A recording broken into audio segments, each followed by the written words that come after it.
नमस्कार दोस्तों।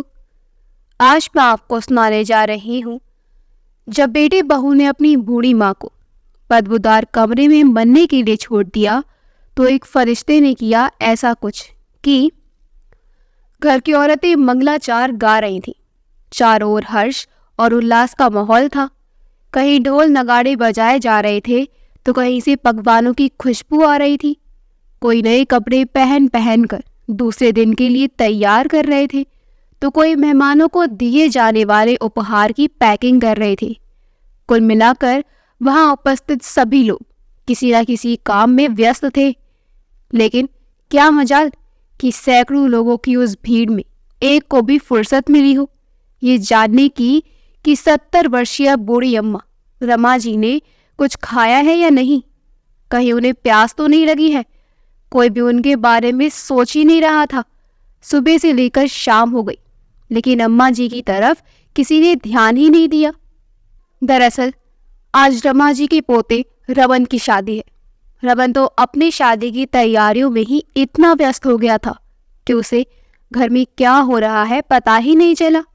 लेकिन रमा जी की पोती दिशा, जो अपने भाई से पूरे 8 साल छोटी थी, उसे सब पता था कि उसकी दादी के साथ कैसा व्यवहार किया जा रहा है। लेकिन उसकी कौन सुनने वाला था।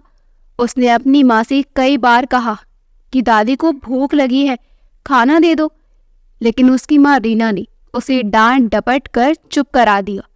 फिर उसने अपने घर में आए मेहमानों से भी अपनी दादी को खाना देने के लिए कहा, लेकिन उसे बच्ची समझकर सभी ने चुप करा दिया।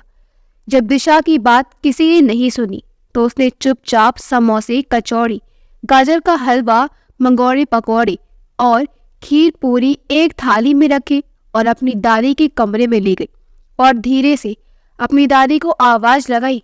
कमरे में अंधेरा होने के कारण दिशा को कुछ दिखाई नहीं दे रहा था, लेकिन अम्मा जी की आते भूख से कुलबुला रही थी। वह झट से अपने पलंग से उठी और दिशा की आवाज की ओर बढ़ी। उन्होंने दिशा की आवाज को पहचान लिया था। जैसे ही दिशा ने खाने की थाली उनकी तरफ बढ़ाई, वह उस पर ऐसे टूट पड़ी जैसे कई दिनों से भूखी हो, और हो भी क्यों ना, क्योंकि सारे पकवानों की खुशबू उनकी भूख को और अधिक जो बढ़ा रही थी। वह थाली में रखे सारे पकवान कुछ ही देर में चट कर गई। उन्होंने मन में सोचा, क्यों न दिशा से कहकर और एक प्लेट भोजन मंगवाया जाए, लेकिन छोटी सी बच्ची को और अधिक परेशान करना ठीक नहीं। ऐसा सोचकर वह अपनी उंगलियां चाटते रह गए। दिशा ने देखा अम्मा जी अभी भी उंगलियों को चटकारे ले रही थी, तो वह समझ गई अम्मा जी और खाना चाहिए, लेकिन कुछ नहीं कह पा रही है। उसने पूछा, दादी और खाना खाना है क्या, और लेकर आओ? रमा जी ने हाँ में सिर हिला दिया, और जब दिशा उनके पास से उठकर चली गई तो रमा जी अपनी लाचारी पर फूट फूट कर रोने लगी।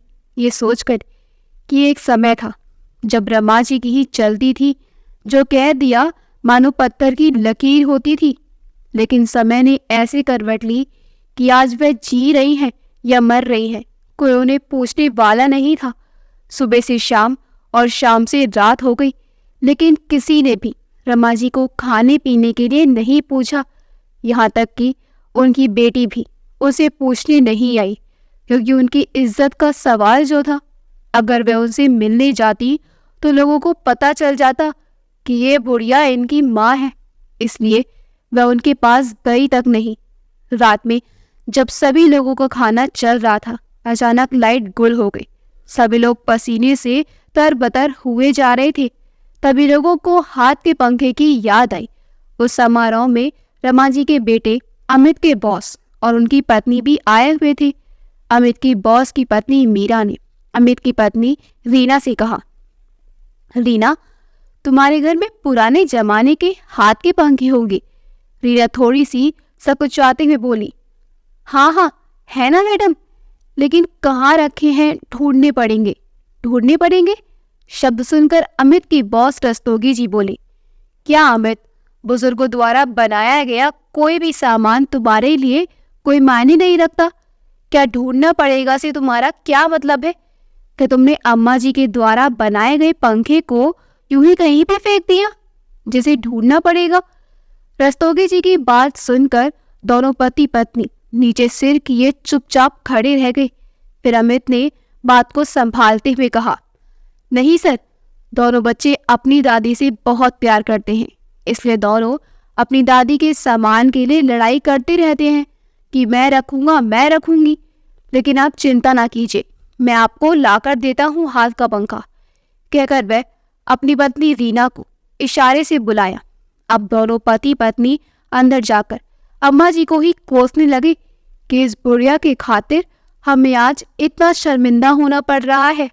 अमित गुस्सा होते हुए अपनी माँ के कमरे में गया, मोबाइल की टॉर्च जलाई और आग बबूला होते हुए अपनी माँ से बोला, ए बुढ़िया, तू जब तक जिंदा रहेगी हमें चैन से नहीं रहने देगी क्या? कोई काम धंधा तो है नहीं, कैसे खराटे मार रही है बुढ़िया। अमित की ऐसी कड़क और दमदार आवाज सुनकर रवाजी थर थर कांपते हुए हड़बड़ाकर उठी और बोली, क्या हुआ बेटा, आज मुझसे फिर से कोई गलती हो गई क्या? कहती हुई वह अपनी फटी और मट मेरी साड़ी को समेटने लगी। तभी अमित बोला, देख बुढ़िया, एक तो तुझसे इतनी बदबू आ रही है और तुझे ज्यादा इधर उधर की बातों से तुझे कोई मतलब नहीं होना चाहिए। तूने तेरी वो टूटी फूटी पंखा कहाँ रखे हैं, जल्दी से बता। फिर रमा जी बोली, बेटा, जब से बहू ने इस घर में कदम रखा है तब से तो उसी का राज चलता है। मैंने तो ढेर सारे पंखा बनाकर रखे थे, पता नहीं बहू ने रखे भी हैं या फेंक दिए। लेकिन ये तो बता बेटा, आज इतने दिनों बाद तुझे पंखे की क्या जरूरत पड़ गई? अब मैंने तो सोचा अगर बुढ़िया के साथ अकड़कर बात करूंगा तो ये शायद कभी नहीं बताएगी।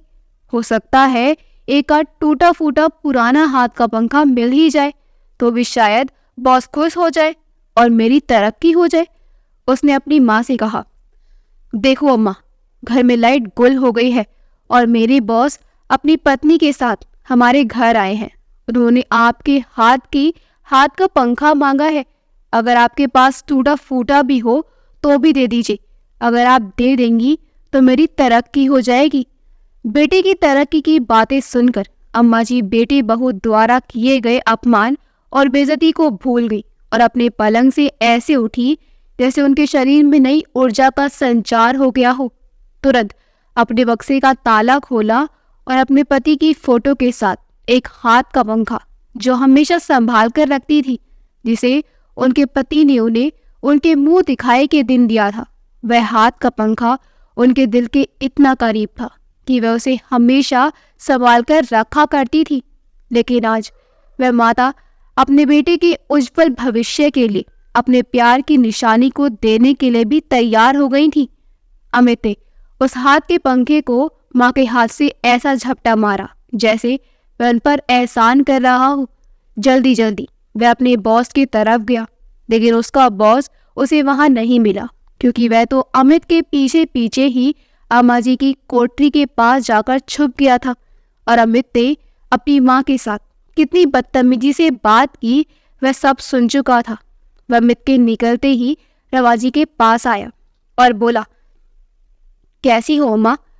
रमाजी किसी अजनबी की आवाज सुनकर डर गई, लेकिन रस्तोगी जी ने कहा, अम्मा, मैं आपका पोता हूँ, आप मुझसे मत डरिए। अम्मा जी को लगा उनका पोता रमन ही है। वह उसे दुलार करने लगी और बोली, बेटा तू ये बता, सारी रस्में पूरी हो गई या कुछ बाकी है? रस्तोगी जी ने कहा, हाँ अम्मा, पूरी हो गई। रमा जी को लगा मेरा रमन तो मुझे दादी कहता है, लेकिन आज अम्मा क्यों कह रहा है? फिर सोचा रमन को भी मेरे लिए कुछ ज्यादा ही प्यार आ रहा होगा, इसलिए अम्मा कह रहा होगा। रस्तोगी जी ने रमा जी के साथ इधर उधर की बातें की, फिर वहां से चले गए। अमित ने वह हाथ का पंखा अपने बॉस की पत्नी मीरा को ले जाकर दे दिया। मीरा ने वह हाथ के पंखे देखा तो वह बहुत खुश हुई। वह उसे अपने हाथों से चलाने लगी और अपने बचपन की यादों में खो गई। उसी समय रस्तोगी जी ने आकर अपनी पत्नी से वह हाथ का पंखा छीन लिया और अपने हाथों से चलाने लगे। फिर उनकी पत्नी ने उनसे छीनना चाहा। इस प्रकार थोड़ी देर वहां बच्चों की तरह माहौल हो गया। दोनों पति पत्नी की छीना झपटी देखकर अमित बोला, सर आप लोग शांत हो जाइए, ऐसे ही एक और हाथ का पंखा माँ से कहकर आपके लिए बनवा दूंगा।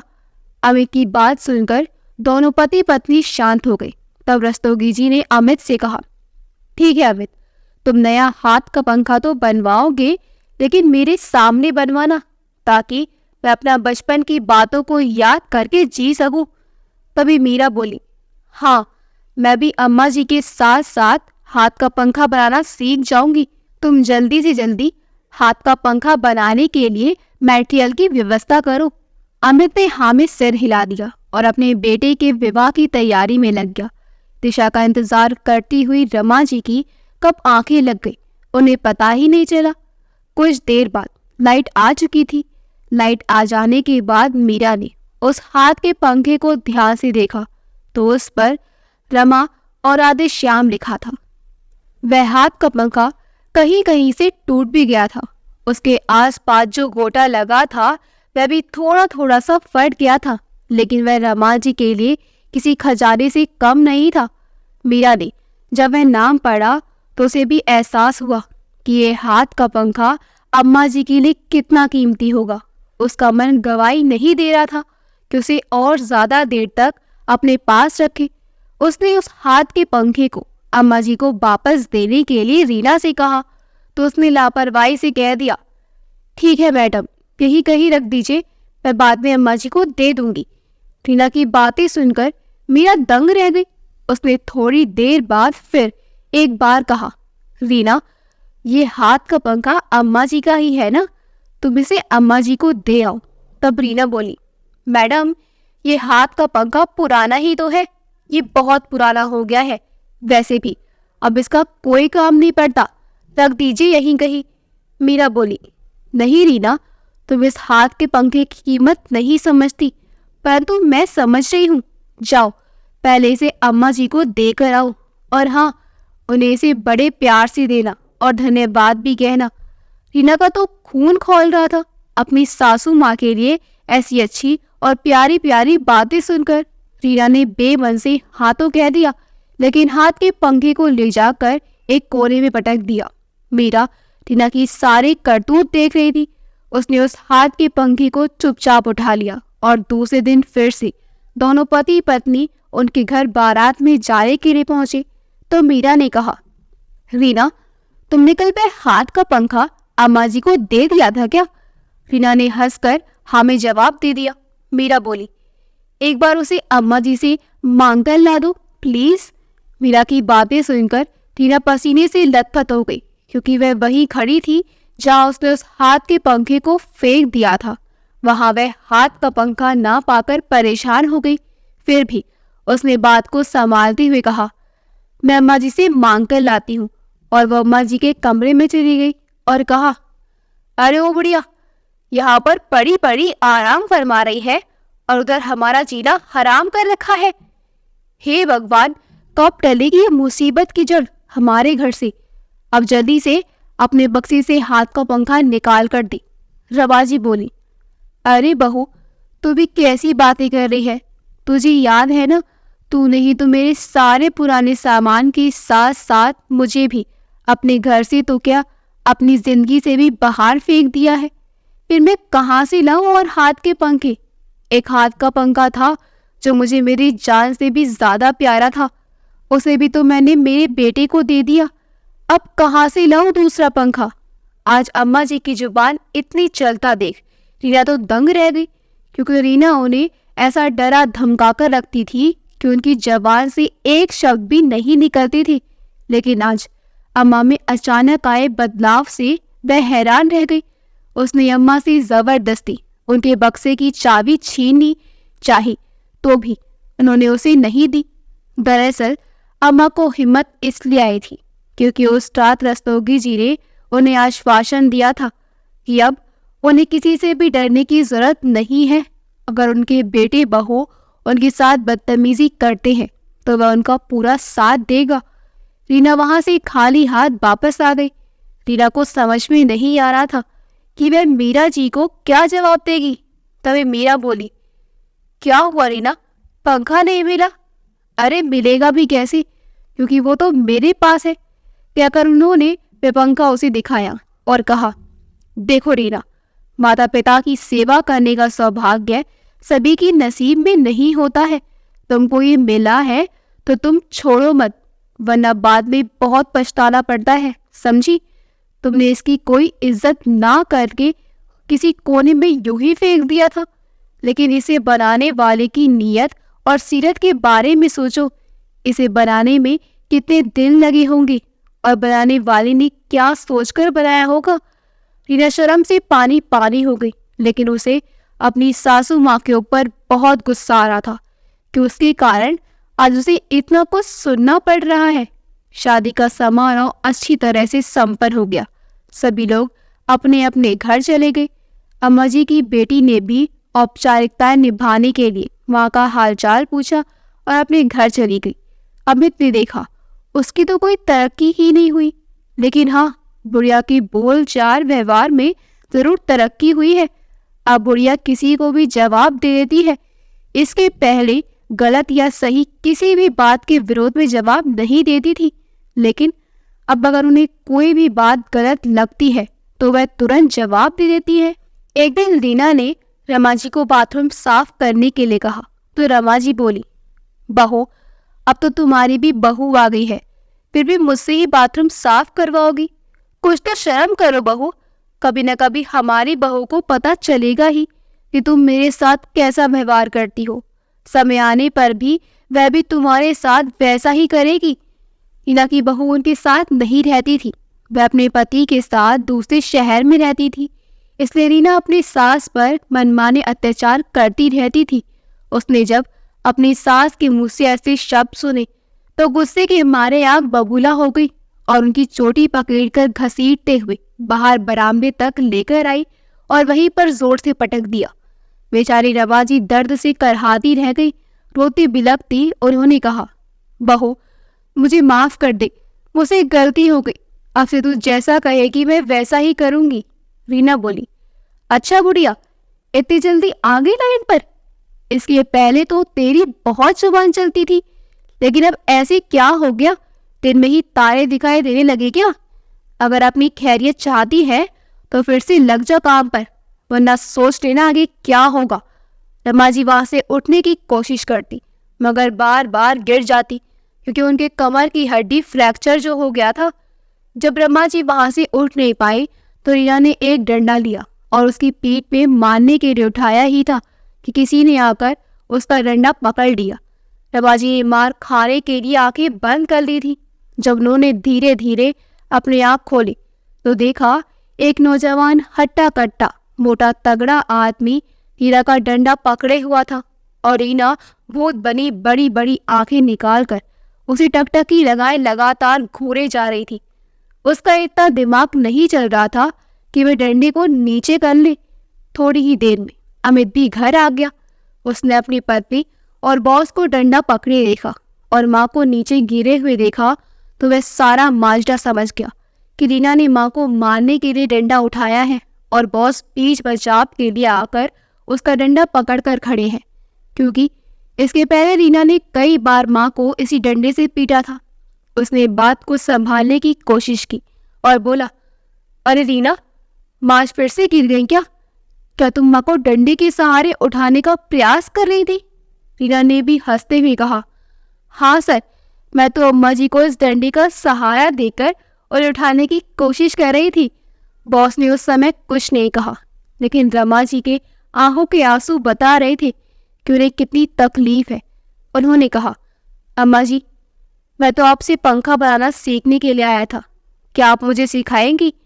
रमा जी उस समय बहुत ही तकलीफ में थी, लेकिन अनायास ही उन्हें अपने बेटे के द्वारा कही गई तरक्की वाली बात याद आ गई तो उन्होंने हाँ में सिर हिला दिया। जब वो उठने की कोशिश करने लगी तो उठ ही नहीं पाई। उन्होंने अपनी बहू को उठाने के लिए कहा तो वह उन्हें उठाने के लिए तो आई, लेकिन उठाने का बहाना करते हुए आधा उठाकर और धड़ाम से पटक दिया। रमा जी को दर्द सहन नहीं हुआ और वह फूट फूट कर रोने लगी। तभी रस्तोगी जी ने देखा रमा जी कुछ ज्यादा ही तकलीफ में है तो वह उन्हें उठाने लगे। तभी अमित भी वहां आ गया दोनों उन्हें उठाकर अस्पताल ले गए।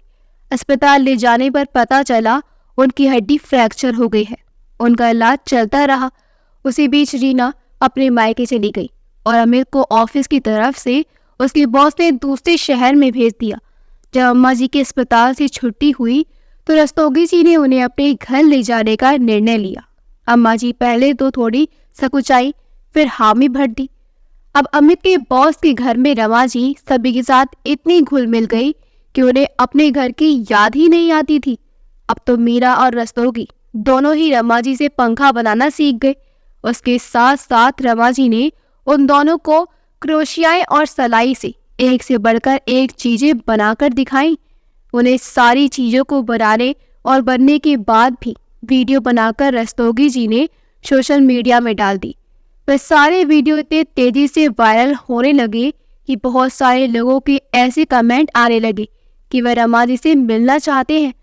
रस्तोगी जी के घर रहते हुए रमा जी को लगभग 8 महीने हो गए थे, लेकिन उस बीच ना ही रीना ने कभी अपनी सासू माँ की खबर ली, ना ही अमित ने उनका पता लगाने की कोशिश की कि माँ अस्पताल से छुट्टी होने के बाद कहाँ गई।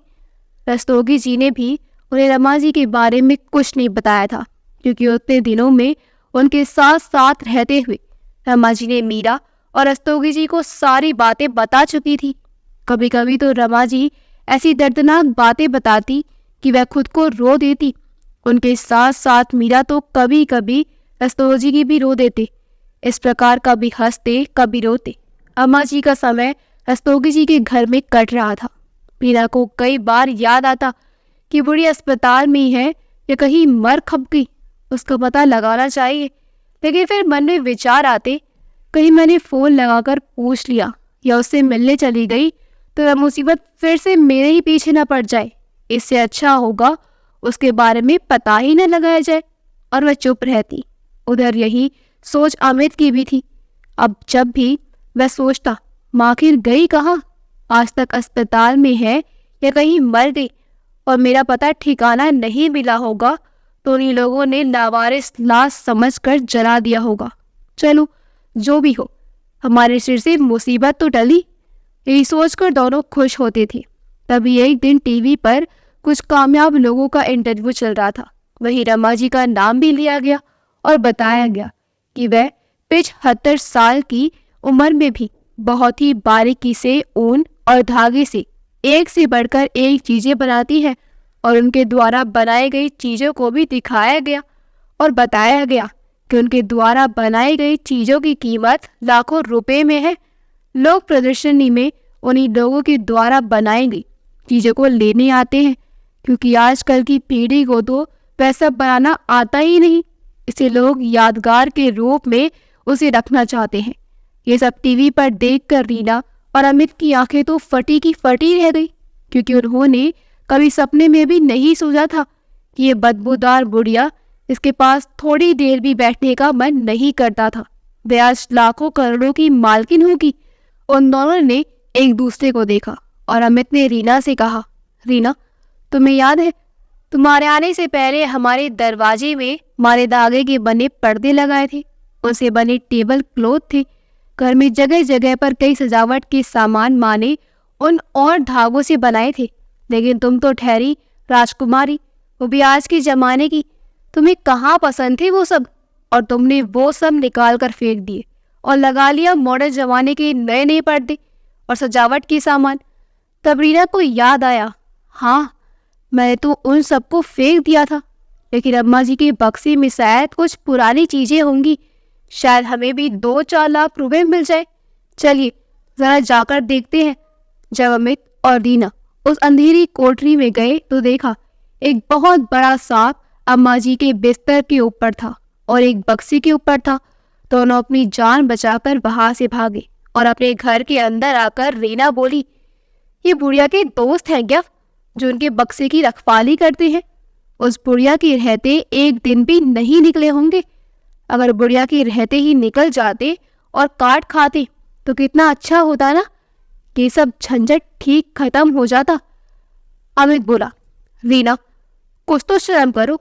मैं मानता हूँ कि मैं अभी एक बहुत अच्छा बेटा नहीं बन पाया, लेकिन अब तो मेरी माँ ने ही तुम्हारे पास है और ना ही तुम्हारे पैसे ही मांग रही है। अब उनकी इतनी औकात है कि वह तुम्हें दे सकती है पर लेगी नहीं, समझी? इसलिए किसी के लिए अच्छा नहीं कर सकते तो उसके लिए बुरा तो मत सोचो। रीना ने एक कुटिल मुस्कान के साथ अमित की तरफ देखा और बोली, अरे वाह, माँ की अमीरी देखकर बड़ा प्यार उमड़ रहा है। आज के पहले कहाँ गए थे तुम्हारे इतने अच्छे विचार? अमित अब रीना से और ज्यादा बहस नहीं करना चाहता था। वह अब यहाँ तिगड़म लगा रहा था कि किसी भी तरह माँ को ढूंढना है और उन्हें बनाकर घर वापस लाना है ताकि उनसे पैसे लेकर ऐशो आराम की जिंदगी जी सके। उसने दूसरे दिन अपने बॉस को फोन लगाकर बता दिया कि वह आज ऑफिस नहीं आ पाएगा। बॉस ने जब कारण पूछा तो उसने अकड़ कर कह दिया, कहा ना मेरा अपना पर्सनल काम है। जो अमित पहले बॉस के सामने भीगी बिल्ली बना हुआ रहता था, आज ऐसे अकड़ कर बात कर रहा था कि रस्तोगी जी को समझ में नहीं आ रहा था कि अमित ऐसे क्यों बात कर रहा है। रस्तोगी जी को चिंतित देख रमा जी ने पूछा, बेटा क्या बात है, तुम इतने उदास क्यों हो? तब उसने परेशानी की वजह अमित के द्वारा की गई बात को बताई तो रमा जी तुरंत ही समझ गई कि बात क्या हो सकती है। उन्होंने बताया कि वह मुझे ढूंढ रहा होगा क्योंकि वह एक बार में ही करोड़पति बन जाना चाहता होगा। इसके पहले तक रस्तोगी जी का विचार था कि वह अमित को रमा जी और उनका सारा धन बाइजात लौटा देगा, लेकिन अम्मा जी की बात से सच्चाई जानकर फिर सतर्क हो गया कि अब तो वह रमा जी की मर्जी के बगैर एक फूटी कौड़ी भी उसे नहीं देंगे। अमित ने जॉब छोड़ दी और रमा जी को ढूंढने के लिए यहाँ वहाँ मारे मारे घूमता फिरता था। जैसे ही घर आता उसकी पत्नी उससे लड़ाई झगड़े करती। इस प्रकार अमित ना ही घर में खुश था, ना ही बाहर, और ना ही उसके पास जॉब थी। अब धीरे धीरे उसके पास के सारे पैसे खत्म हो गए। अब तो भीख मांगने की नौबत आ गई। तभी एक दिन अमित भूखे प्यासे पत्नी से लड़ाई करके घर से निकल गया। चलते चलते वह अपने बॉस के घर के पास पहुंचा और वहीं बेहोश होकर गिर गया। रात भर अमित वहीं पड़ा रहा। सुबह सुबह रमा जी रोज की भांति गेट के बाहर पानी छिड़कने गई। जैसे ही उन्होंने रोड पर पानी छिड़का, 2-4 बूंद पानी अमित के मुंह पर गिर गई। अमित ने धीरे से आंखें खोली। उसने रमा जी को देखा। अम्मा जी की नजर उस पर नहीं पड़ी थी। उन्होंने रोज की तरह पानी छिड़का और अंदर जाने लगी। तभी अमित दौड़कर उनके पैर पकड़ लिए और बोला, माँ मुझे छोड़कर आप कहाँ चली गई थी? मैंने तुझे कहाँ कहाँ नहीं ढूंढा माँ। थोड़ी देर के लिए तो रमा जी का मन भी अपने बेटे को देखकर पसीज गया। उसकी हालत देखकर उनकी आंखों में भी आंसू आ गए। फिर उन्हें याद आया, आज पूरे 1 साल होने जा रहे हैं, तब से तो तुझे मेरी याद नहीं आई और टीवी पर मेरा प्रोग्राम देखते ही माँ की याद आ गई। कैसा बेटा है, चल हट यहाँ से, मतलब ही कहीं का। आज तेरी माँ पैसे वाली है तो तुझे याद आ गई कि इस दुनिया में तेरी कोई माँ भी है। रमा जी अपने बेटे के ऊपर चिल्लाई रही थी कि उनका शोर सुनकर रस्तोगी जी भी वहां आ गए। अमित ने दौड़कर रस्तोगी जी के पैर पकड़ लिए और रोते हुए बोला, सर मुझे माफ कर दीजिए, तो उससे बहुत बड़ी गलती हो गई। सर मैंने अपनी माँ के साथ साथ आपके साथ भी बदतमीजी की है, प्लीज सर मुझे माफ कर दीजिए। रस्तोगी जी बोले, देखो अमित, मैं कौन होता हूँ माफ करने वाला? तुमने रमा जी को एक बार भी अस्पताल में भर्ती कराने के बाद दोबारा उनके बारे में पूछने तक नहीं गए। कैसे बेटे हो तुम? मैं मानता हूँ तुम्हारी पत्नी पराए घर से आई है, लेकिन तुम तो अम्मा जी के अपने बेटे हो ना। फिर अम्मा जी से इतनी नफरत क्यों? और तुम दोनों अम्मा जी को बदबूदार बुढ़िया कहते थे ना, ये तुम्हारी कमजोरी थी। तुम उन्हें ना ही नहाने के लिए साबुन देते थे, ना ही कभी उन्हें अच्छे से नहलाते थे। जब वह इतनी ही बदबू आती है तो उसके पास क्यों आए हो? वह तो तुमसे कोसों दूर चली गई थी ना। फिर क्यों अम्मा जी को ढूंढते हुए आए हो? इसलिए ना, ताकि तुम अम्मा जी के सारे पैसे हड़प सको।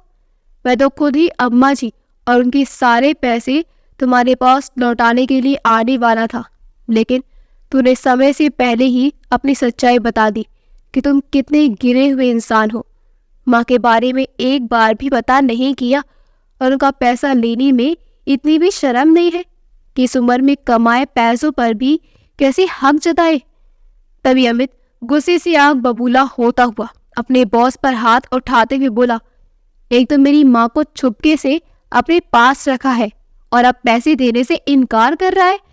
तभी रमा जी ने अपने बेटे की गाल पर 2 थप्पड़ रसीद कर दिए और कहा, नालायक कहेंगे, तुझे शर्म नहीं है अपने बड़े भाई सम्मान अपने बॉस पर हाथ उठाते हुए। आज उन्हीं की मेहरबानी है कि मैं जिंदा हूँ, वरना तुम दोनों पति पत्नी ने तो मुझे कब का मार डाला था। तूने तो मेरी खोज खबर भी नहीं ली, मैं मरी हूँ या जिंदा भी हूँ। ये साहब तो फरिश्ता है, उन्होंने ही मुझे फर्श से अर्श तक पहुँचाया है और तू लोभ और लालच के कारण माँ को ढूंढता हुआ यहाँ तक पहुँच गया। वरना तेरे घर में रहकर मेरी औकात क्या थी? बाथरूम साफ करना, झाड़ू पोछा करना, बर्तन धोना और उसी काल कोठरी में दिन रात पड़ी रहना। आज ये फरिश्ता ही है जिसकी वजह से मैंने जीना सीखा है। और अगर अपनी खैरियत चाहता है तो यहाँ से चुपचाप चला जा, वरना मजबूरन मुझे पुलिस बुलानी पड़ेगी। पुलिस की बात सुनकर अमित दौड़ा भागा वहां से भागा और अपने घर जाकर अपनी पत्नी को सारी बात बताई। अब उन दोनों ने रमा जी के खजाने तक पहुंचने के लिए दिशा को अपनी सीढ़ी बनाया। तब उन्हें जब भी पैसों की जरूरत होती दिशा के सामने रोना रोते। दिशा को अपने माता पिता का दुख देखा नहीं जाता था। उसकी दादी उससे बहुत प्यार करती थी, इसलिए वह उसे पैसे मांगकर ला देती और अपने मम्मी पापा को दे देती। एक दिन दिशा को जब भी ये सारी सच्चाई पता चली तो उसने भी अपनी दादी से पैसे मांगने बंद कर दी। अब अमित और रीना को खून के आंसू रोने पड़ते और अपना पेट भीख मांगकर भरना पड़ता। दिशा अपनी दादी के साथ खुशी खुशी रहने लगी।